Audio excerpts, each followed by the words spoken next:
Monsieur le maire, chers collègues, merci Xavier pour tes propos auxquels je m'inscris totalement. Être élu, ce n'est pas seulement soutenir ce qui est populaire, c'est aussi interroger ce qui est présenté comme évident. Ce soir, nous sommes appelés à attribuer une subvention de 11 109 € à l'association Interfel pour organiser des animations autour des fruits et légumes frais sur les marchés de Lille, l'Homme et l'Em et aux Halles de Oisem. Soutenir une alimentation saine est un objectif légitime que nous partageons tous. Mais notre responsabilité d'élu est aussi d'examiner avec rigueur à qui nous confions l'argent public et pour quel objectif réel. Or, Interfel n'est pas une association locale portée par des bénévoles. C'est l'interprofession nationale des fruits et des légumes frais, regroupant les principaux syndicats agricoles et fédérations professionnelles de la filière, avec un budget de plus de 20 millions d'euros par an. Elle est également inscrite auprès de la Haute Autorité pour la transparence de la vie publique.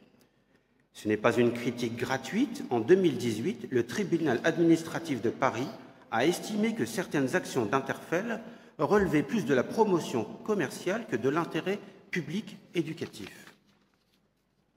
Le beau projet présenté affiche un budget global de 22 219 €, dont plus de 11 000 € financés par la ville de Lille.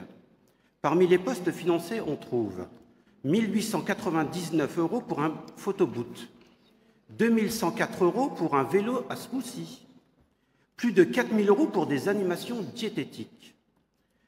Ces sommes ne visent-elles pas à promouvoir une stratégie sectorielle nationale plutôt qu'à soutenir des initiatives locales de sensibilisation?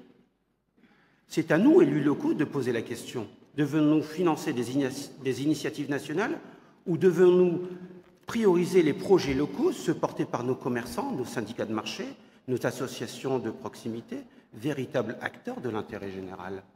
Faisons-leur confiance, donnons-leur les clés, les moyens, afin d'animer nos marchés. Mais au-delà de cette délibération, un sujet bien plus important nous oblige à être plus vigilants. Celui du marché d'Oisem, le cœur vivant de notre ville, un lieu de brassage social, un espace de vie populaire et solidaire. Aujourd'hui, ce marché est fragilisé par une décision précipitée, par l'externalisation de sa gestion par un prestataire privé. Une décision prise sans concertation réelle, sans bilan préalable, sans débat public. Le 4 avril dernier, un appel à candidature a été lancé discrètement pour confier le placement des commerçants et l'encaissement des droits de place à un opérateur privé. À peine 15 jours pour répondre, un délai extrêmement court qui traduit une volonté d'accélération plutôt que de transparence. Sur le terrain, les commerçants n'ont pas été correctement informés, les élus encore moins. Aucun document précis sur le futur contrat n'a été présenté.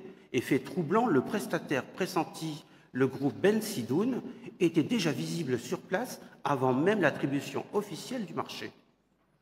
Vous allez sans doute nous invoquer la dégradation du service actuel de la régie municipale pour justifier cette externalisation.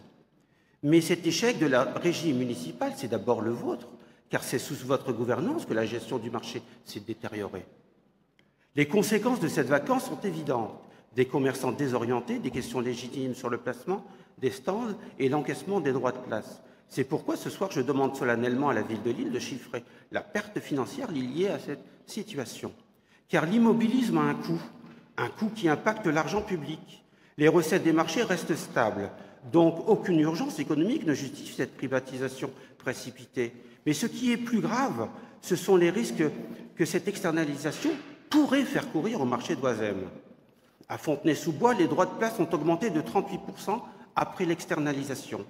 À Argenteuil, la perte du lien social a fragilisé la confiance entre la ville et ses commerçants.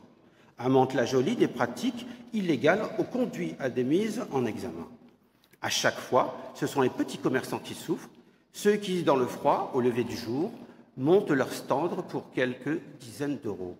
Ce soir, vous avez l'opportunité de rassurer nos commerçants et les habitants de Lille, l'Homme et l'Em, en vous engageant clairement à ce que le nombre de commerçants ne soit pas réduit, à ce que le prix des places n'augmente pas, car si les commerçants pris dans les réalités de leur métier n'ont pas toujours la possibilité d'anticiper toutes les conséquences, c'est à nous, élus, de prendre toute la mesure de cette responsabilité et de veiller à protéger l'avenir du marché des commerçants. Nous avons ce soir un choix clair, soit valider en silence un processus opaque, soit défendre l'identité populaire de notre ville, la transparence et l'intérêt général. C'est pourquoi je demande solennellement ce soir la suspension immédiate de la procédure d'externalisation, la consultation formelle des commerçants, l'organisation d'un débat public sur l'avenir du marché d'Oisem. Oisem n'est pas une ligne budgétaire, Oisem c'est l'île, et l'île ce sont ses habitants, ses commerçants, ses mémoires partagées. Nous devons être dignes de ce que nous représentons. Je vous remercie.